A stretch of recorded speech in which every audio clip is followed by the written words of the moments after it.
Assalamualaikum warahmatullahi wabarakatuh. Kembali lagi bersama saya, yaitu pengampu mata kuliah Leadership Foundation ya, yaitu saya Putri Maisara.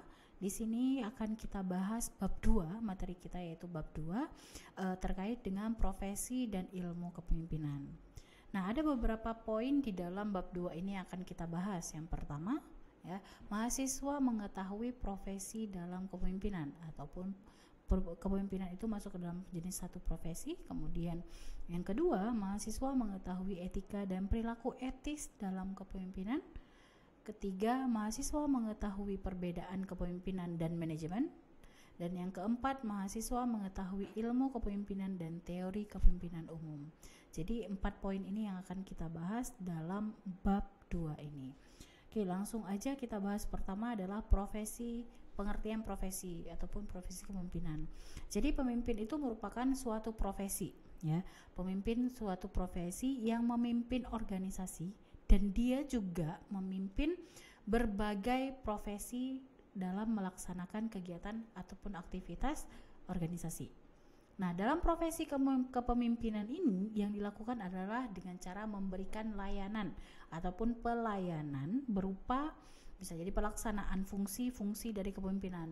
Di minggu lalu kita sudah bahas beberapa fungsi dari kepemimpinan, yaitu salah satunya adalah menciptakan visi misi, bisa mempengaruhi orang lain dan lain sebagainya.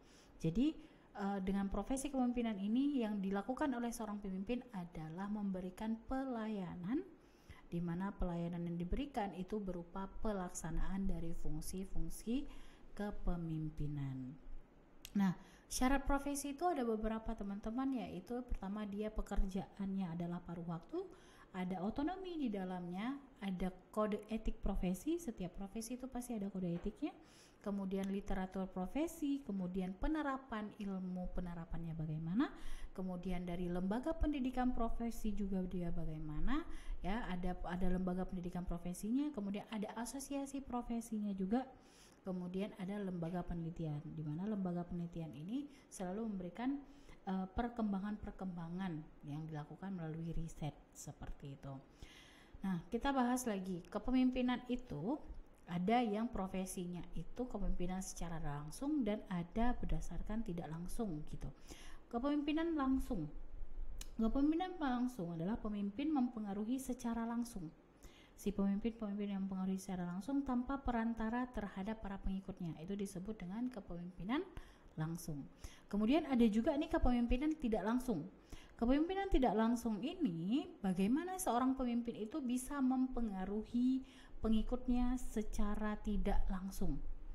Nah, pengaruh pemimpin kepada pengikutnya dilakukan secara perantara. Bisa jadi nih antara pemimpin dengan pengikut. Jadi ada perantara yang lain yang menghubungkan mereka dan bisa saling mempengaruhi seperti itu. Kemudian ada pemimpin yang informal dan ada pemimpin yang formal.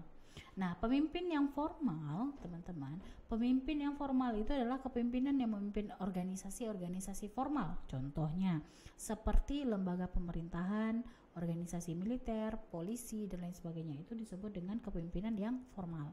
Nah, kepemimpinan yang informal, kepemimpinan informal adalah kepemimpinan yang dasarnya tidak dipilih ataupun diangkat secara formal. Jadi misalnya kayak ketua komunitas, kemudian paguyuban, terus juga ya ibu PKK, mungkin itu masuk ke dalam contohnya dari kepemimpinan informal, dan itu dia dipilih secara tidak formal ataupun diangkat secara tidak formal seperti itu. Nah, selanjutnya kita akan bahas tentang etika kepemimpinan. Jadi untuk seorang pemimpin itu juga harus memiliki etika. Tapi pertanyaannya, etika itu apa? Etika itu adalah ilmu standar mengenai suatu yang benar, suatu yang salah. Ya, suatu yang boleh dan suatu yang tidak boleh dilakukan. Kepemimpinan yang etis adalah kepemimpinan yang mendemonstrasikan ya perilaku secara normatif, tepat melalui tindakan-tindakan personal.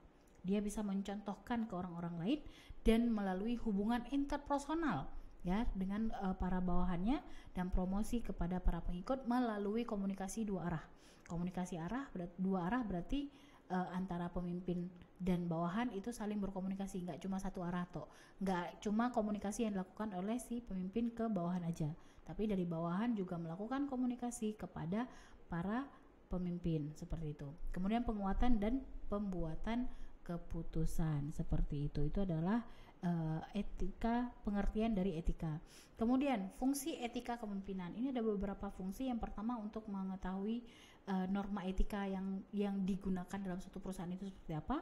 Kemudian perilaku mempengaruhi pemimpin yang etis, jadi ada perilaku etis, ada yang perilaku yang tidak etis. Kemudian juga iklim etika. Nah, iklim etika ini seperti yang kita tahu, iklim itu bisa berubah-berubah ya, jadi harus dikontrol juga iklim etika. Kemudian kinerja pengikut sampai ke visi, digunakan untuk visi agar visi yang kita buat itu tercapai. Nah, perilaku etis juga ya, contoh perilaku etis itu yang pertama ada dapat dipercaya teman-teman, kemudian bisa menghargai dan menghormati orang lain, kemudian bisa bertanggung jawab, adil. Kemudian ada sisi dari OCB itu adalah organizational citizenship behavior atau disebut dengan kewargaan organisasi.